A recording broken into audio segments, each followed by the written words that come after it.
Tere hommikust, kallid kaasteelised, siin üks seltsimees härra peapiiskop tegeleb siin pseudoprobleemidega, endal on kirikud tühjad ja tema siis ähvardab agenda mu korraga mitte kaasa muutuste, mitte kaasa minekust kirikukariga. Ja aluseks ma loen Matteuse evangeeliumist 21. peatükis salmid 38–42. Kuid rentnikud rääkisid poega näes omavahel, tema ongi see pärija, äkki tapame ta ära ja tema pärandi saame meie. Nad võtsid ta kinni, viskasid viinavalt alle ja tapsid ära. Kui nüüd viinamaa isand ütleb, mida ta teeb nende rentnikega, nad ütlesid talle, ta hukkab need kurjal kombel ja annab viinamaa teistele rentnike, kes annavad talle vilja õigel ajal. Jeesus vastas neile, kas te pole kunagi lugenud kirjast? Kivi, mille ehitajad tunnistas kõlbmatuks, seesama on saanud nurgakiviks, see tuli issandalt ja nime asi meie silmis, aamen. Nii, endal on kirik tühi. Ja siis tema tegeleb mingi jamaga, andke andeks. Peaks alustama ikkagi päris probleemide lahendamisest, mitte mingisuguse venna, teise setsimehe mingi projekti propageerimisest. Organisatsioon on sisuliselt vaimses pankrotis. Ja tema tegeleb sellega.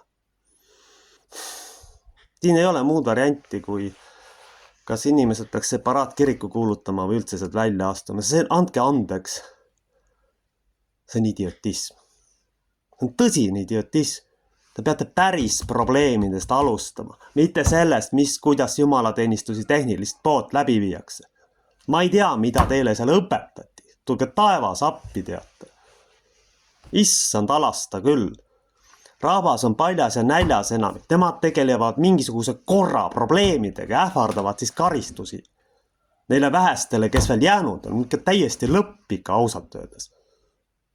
Kohutav vaadata. Ja selle tõttu ma olen sunnitud käivitama uuesti algkristliku koguduse tegevuse, ma arvan. Ja hakkama oma asjadega oma kombel.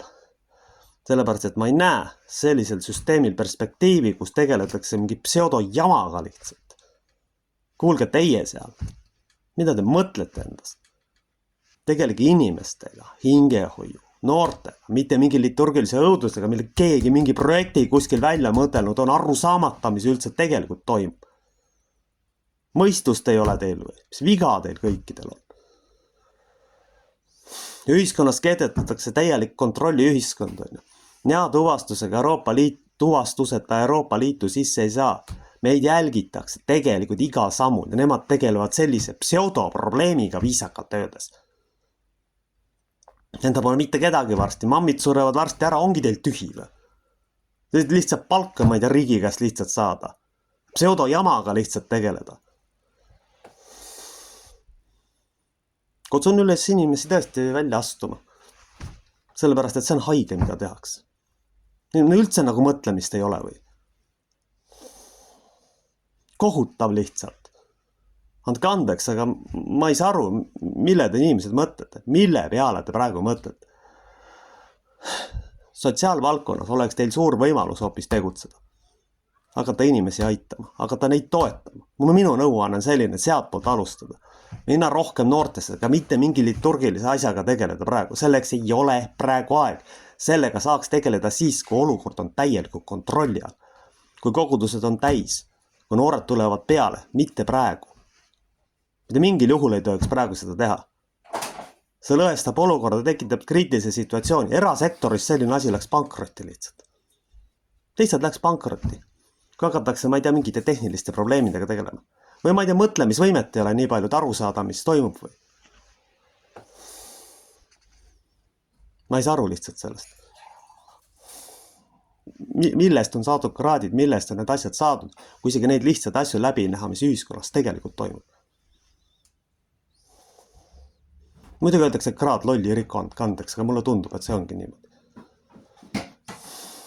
Sellise lolluse peale lihtsalt solvunud ausalt öeldes. Ja ärge hakake mulle rääkima sellist juttu, ma solvan. Praeguses situatsioonis peaks mu prioriteedid hoopis mujal olema. Nagu ütlesin, sotsiaalsüsteemis, lastega tegelemises, noorteni jõudmises, mitte tehniliste probleemidega tegeles, sellega saab tegeleda ainult siis, kui asjad on ideaalses korras. Siis võite jah seal vaadata, kus kellele mismoodi jumalateenistus pidada. Aga praegu selleks ei ole kindlasti õige aeg. Kui olete noored kirikusse saanud, palun, pidage kuidas tahate seda asja. Aga praegu ei olegi mitte kedagi peavoolus. Isegi pastorid personali ei ole ja nemad tegelevad sellise jamaga, andke andeks. Kahju on sellest lihtsalt. Raiskate viimase potentsiaali ära ja ongi kõik. Samal kui ühiskond satub totalitaristliku kontrolli alla. Kui firmad läheb pankrotti, kui inimestel pole vasti leibagi võtta, kui noored jooksevad ära. On ka inimesi, kes muidugi tegelete nendest sõudava probleemidega, aga need on väljaspool peavoolu. Väljaspool peavoolu lihtsalt. Selle peale nagu ei tule või?